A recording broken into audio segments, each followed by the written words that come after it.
welcome back to Legacy Gardens. I'm Heidi. And here in Michigan it's strawberry time, so I have a refrigerator full of strawberries and I'm going to be making strawberry jam tonight. So I thought I'd bring you along and show you how I prefer to make strawberry jam and show you that and show you the end result. So hope you enjoy it.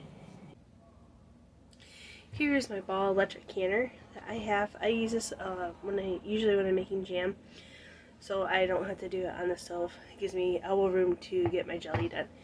So Chad and I found this canner at Goodwill one time for a really good deal. It had never been used and it's been a lifesaver. If you're interested in purchasing one, I'll put a link below of the same kind that we have on Amazon. Just like anytime you're ever going to be canning or pressure cooking, you gotta keep your jars off the bottom of the pot that you're using. That way you don't break your jars from the quick heat change. I have two in this one because of this right here. This spout doesn't allow my rack to sit straight. So I use this rack, and then I put this rack here, and then it sits straight. And I like using this rack. I don't have to use this rack, but I like using this rack because you can lift them all out once. So that's what I do. So I'm gonna go ahead and put some water in here. Whenever you're putting a pot on the stove, you want to make sure you have some kind of water in it. And same thing for the electric pan. You want to make sure you at least have, if there's a minimum fill line, you want to at least make sure there's that much water in it before you turn it on so you don't burn it up.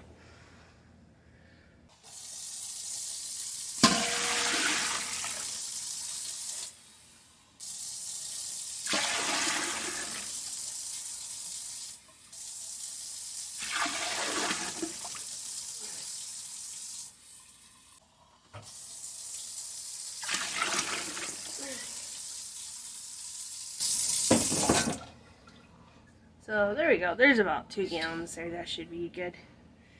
So now it's time for the jars.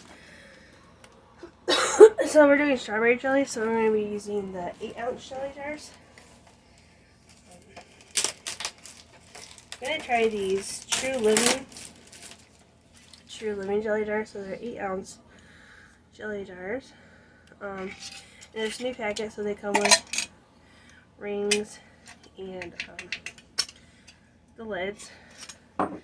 I've used the True Living lids before and they work just fine so far, so I'm gonna go ahead and give them another try. So of course they have the button top, let you know if it's sealed or not, and they have a seal. This has a white seal. So we'll go ahead and give those try. So I'm gonna wash my jars, fill them with hot water, and then put them in here and get them warmed up. I'll just do as many as I can. I think the jelly recipe makes, I want to say, I usually end up with like 10 or 11 jars. So I'm just going to go ahead and just get them all washed up, and then fit as many in here as I can. Oh, it's also important when you're doing your jars to make sure that there's no cracks in them, there's no defects, and there's no chips around your rim right here. So always run your finger across it to make sure there's no chips or cracks or whatever. So, because you need this nice and smooth so you get a good seal.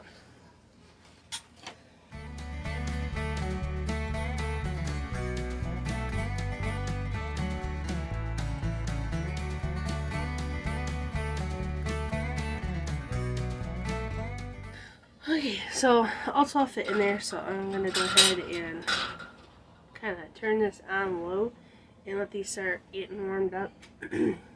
When you're canning jelly, you want your jars hot because you're putting hot sugar syrup. You're putting hot jam in it, so you need your jars hot so they don't break from the heat change. Excuse me. So one of the key things about canning is hot food needs to go into hot jars, cold food goes into cold jars. Otherwise, it could be a thermal shock. Also, hot jars need to go into hot water, cold jars, cold water. You warm them up together. Just a little tidbit there. A rule of canning. So that's all 12 of those jars. Like I said, I haven't used True Living jars yet, but I have used their lids and they've worked fine for me so far. So to at your own discretion. Money's tight, and that's what I could find available, so that's what I got.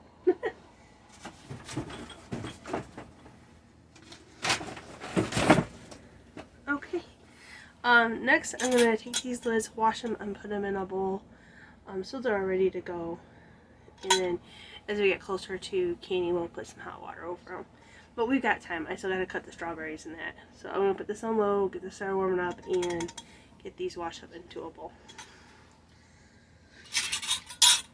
There we go.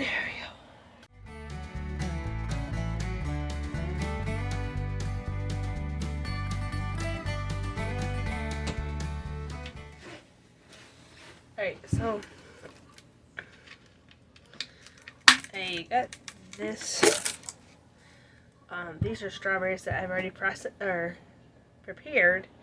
I threw them in the freezer because I had a big weekend. I knew I wanted to get to it right away.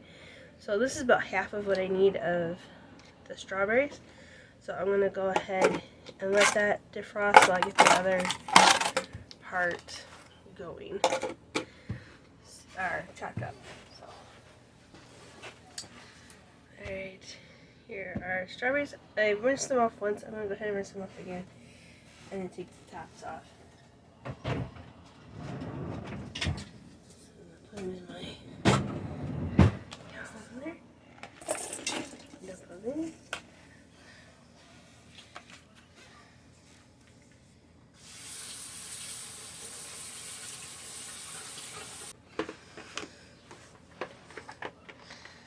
Okay.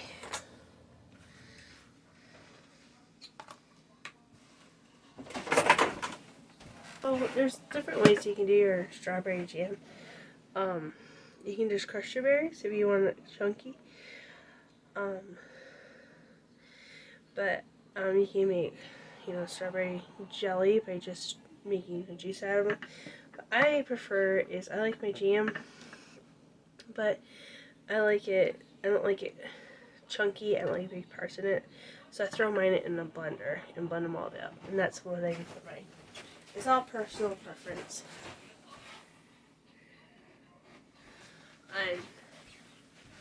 It's all personal preference and how you'd want to do yours.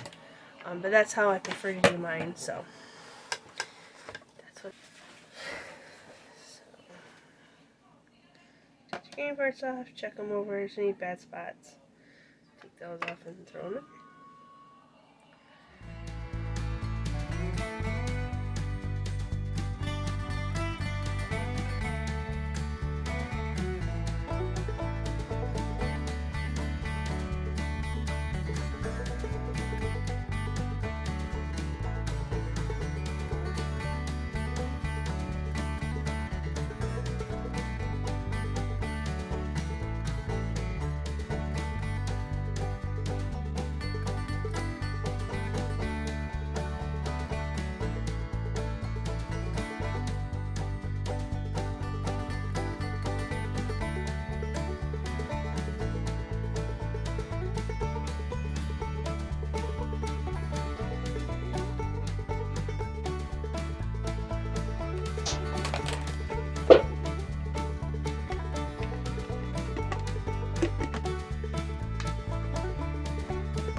Okay, so that's pretty much the most time consuming part. Just clean the jars and getting the strawberries ready. Okay, so I use Sure Jell with my strawberry jam. I know you can make it without it, but I haven't perfected that way, and it's late, and I just want to get done.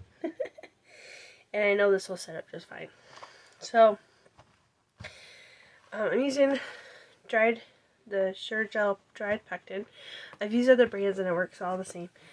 The biggest thing when using pectin is make sure you read their instructions so you know exactly when it's supposed to go in. The dried pectin usually has to go in with the fruit before you start cooking it. So I got my strawberries done. I had 5 cups of strawberries and I need 7 cups of sugar. I know it seems like a lot of sugar, but you gotta remember when you eat gel, you're only eating a little bit at a time. So you're gonna want to measure this out before you get started, because you gotta put it all in at once. So measure out our sugar, and I don't use anything fancy, just the pure granulated sugar.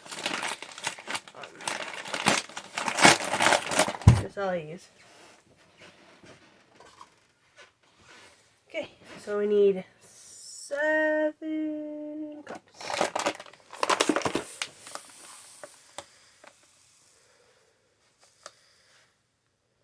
One, 2, 3, 4, 5, 6, 7. Alright, now I'm going to put this over by the stove.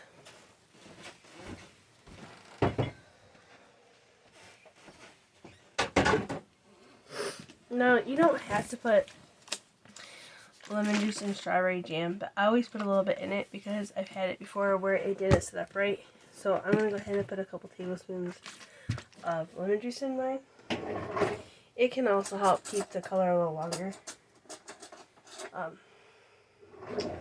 The thing with strawberry jam, it tends to lose its color after that first year or so, and sometimes lemon juice can help it, but also I can guarantee it will set up if I use a little lemon juice. So I'll just put like 2 tablespoons in it, and it's usually good to go. Alright, so over to the stove to get that started. Okay, so here's our strawberries. I'm going to go ahead and put my 2 tablespoons of lemon juice. So 1, 2. Alright, and then we're going to go ahead and put our pectin in.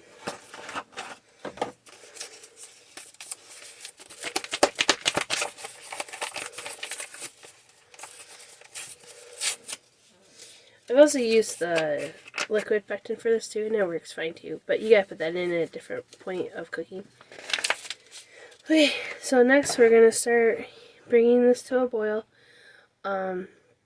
Once it comes to a boil, we're gonna add all the sugar in, and then we gotta bring it to a boil again for 1 minute and then take it off the stove. So that's what we're gonna be working on now.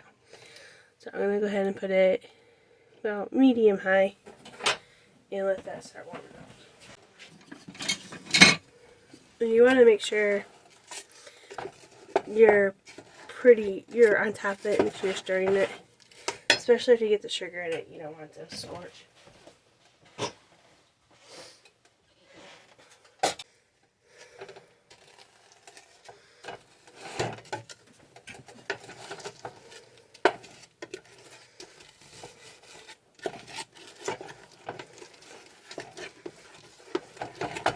Remember, some of my berries are a little frozen, so that's not mixing it quite yet.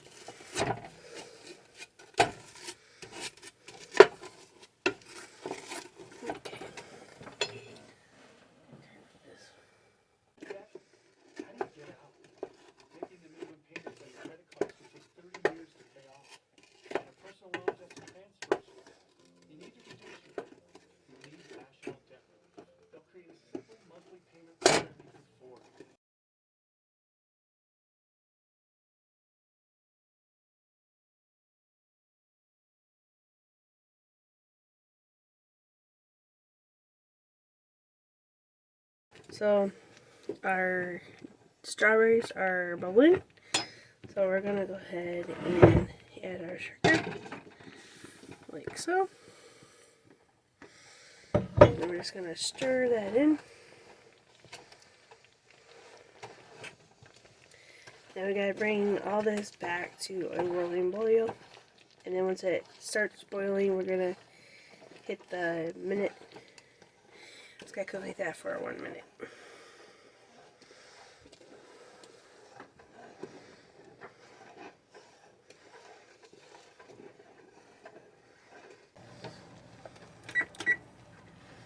Alright, and we're boiling, so 1 minute.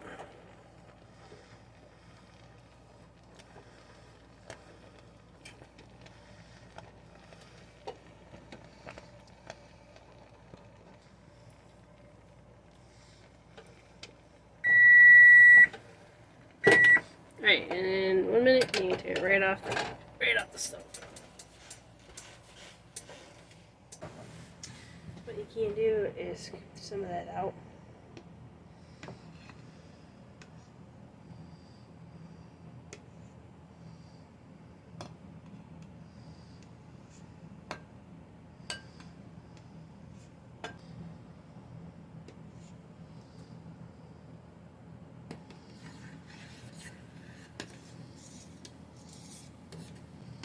Okay.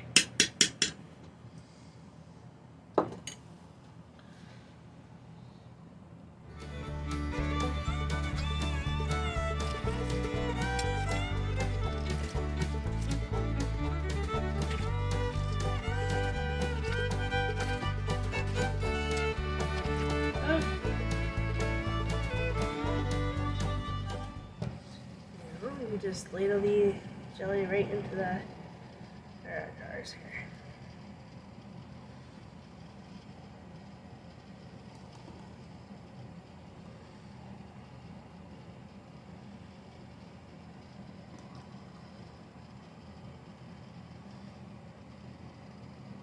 And you want to get up to about 1/4 inch from the rim here, about 1/4 inch down. There is a tool for that. I used to have one, but I broke it, so I just eyeball it.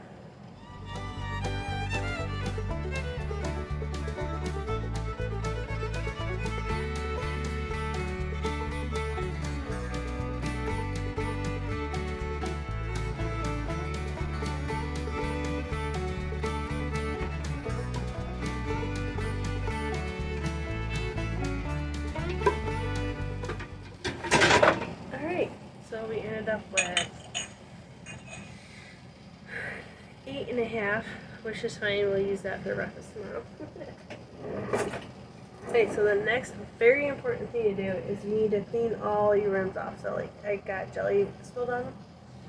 So you're gonna take a washcloth or whatever. You can do it with vinegar or just hot water. I just do it with hot water. I know some people swear by putting vinegar on it, but just a towel or washcloth with some hot water works just fine. Just want to clean that up. Make sure there's no jelly on the rim or I think it's good seal.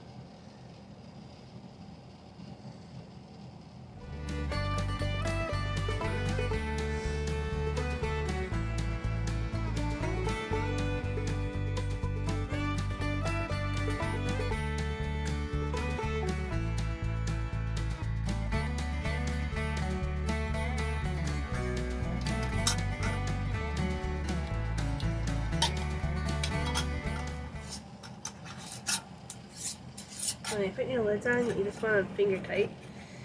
You don't want to put them on too tight. If they're on too tight, you could buckle the lid, and that won't be good. You just need to be finger tight, so that the air can escape when it gets hot.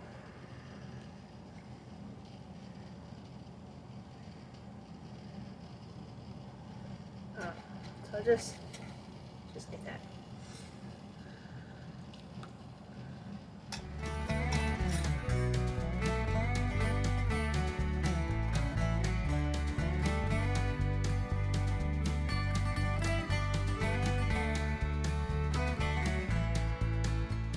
Okay, now the water is above the level of the jars, which is exactly what we want. It needs to be over them like that to get them hot enough. And we're gonna put our lid on and bring it to a boil. Now for jam, you're supposed to bring it to a rolling boil and boil it for 10 minutes. So the 10 minutes is for my altitude, which is anything where we're at. We're about 800 feet above sea level, and so anything under 1,000 above sea level, you go 10 minutes. Anything above that, you got to add some time to it. Your jelly recipe will have all that information down here at the bottom. So if you're above 1,000 feet, between 1,000 to 300 feet, you need to add 5 minutes, and so on and so forth. So it explains it all right here. But we're at 10 minutes for jam, but you gotta wait till it comes to a rolling boil, then you start your time for 10 minutes, and then you take the lid off and you take it out of there. So I'll show you that when we're done. So I'll show you that when that's done. I'm just gonna clean up this mess while I wait.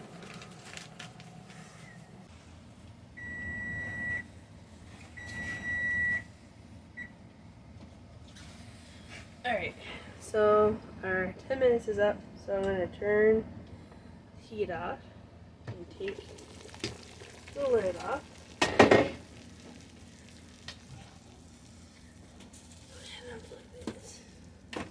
You want to let it kind of sit for a few minutes and kind of let it come to temperature a little bit. If you take them out too early, you might shock them. Okay, and we're going to carefully take these babies out. Now the water on top, when you take them out, don't try to tip them over. Just put them right down on your towel.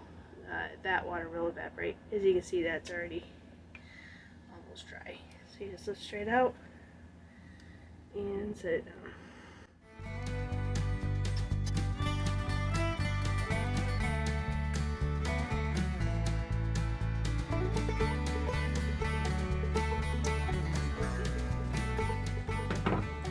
And there we go, there are 8 jars of jelly.